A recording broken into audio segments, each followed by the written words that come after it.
councillors Eve kabo mu rwagwa cyabinungo mugombora yakagarama imyaka yenyumaho bitabatura bizire kuva nyombero bicenyumaho bwa nyuma yo waguzere kutandika kombeka abatiwe nko kwirukanjero wa mukuru w'entebe ya katano oshyira hamwe nyugu itakero ahanza bangu esto haya hansana ni waro itake baruza kabudi kutwera hariya iriyo kureba twasasa murongo tawore cyo gukora cyabura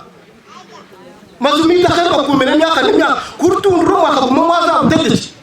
itakeri ejo yekitehuriza ekabera hariya numunabere nyamerera nkakikisa abantu ensaro zona kuri yo wekanisa itwabagene ne kanisa eriyo ubwo mwana obagurize kikaretwa nkaka merini yamkwiza kutiyamba konka twatwahereze koyengana nishe ngwa kataka akashangwa akahigwa government ati mwendo twahigwa nk'abanyakagarama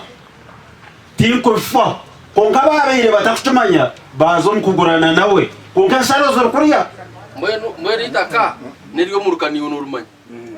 taka nayi turyo muruka kabugire numukwe wanje owartunzire numurumunanje basi hati kubatunzira hanuya biza byamfikaho nambuza mshija we kani programu barioni batunu numutunda nenchi chairman LC2 atari mcharo ogo mcharo wajiro mbije ekintu cyo twachakanisa cyo kutundita keri akubita keri tiryanye mwe bazo tiriye ijo tukaza kuzana nyoka za kuzana kutegiza ndasangita keri njyo mu kekaberya ekitehuza kikakirya hati naye buza erita kan batunda muri aba bayombekire bakombekamo irigare so icyo nkimanyisa ki ngwitaka obutwara biro mu mateka tukazo mu polisi yagira ngo aba bagwire nitaka ryanyu ngunuze mukora iki mukubasa gukora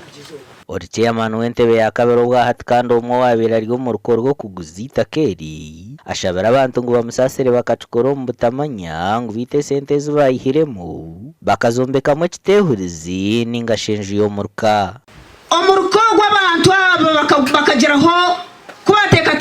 tekwe cyo barundana he esente ezakubasa kombeka icyombeko cyawo konka bwa nyuma yeco habaho itakari yendenda guzubwa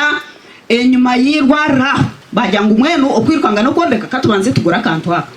hate kintu cyeco nco kiresere nabaguzaha nibaza kombeka kuriye uwo waguzira itakeri miliyoni 15 nagira ngo akarugura hawo utamanya barajiro ni kubangamira bakakora kanso bikirizana nibaza gukora byabo nabasente cash by hand mweni saba government mwamutaka basakora muri takanka abantu bacyabinunga abanguriza basayiningira handagano bakunguze mito yabe kiro tubakafira baryaha niyo bakwate muri zangi kumintaro bagira iki bitu mukuru w'entebe ya katana jire ngucugura ine kujerwe mbabazi akashondashonderwa sente zikamugarukira ati hakumushondera yamuteraho miliyoni 1 kashi nawe rero joro cyakora kuturashita na minister konka mazima garwe jinrose gasha kwa Ruth Nuwamanya.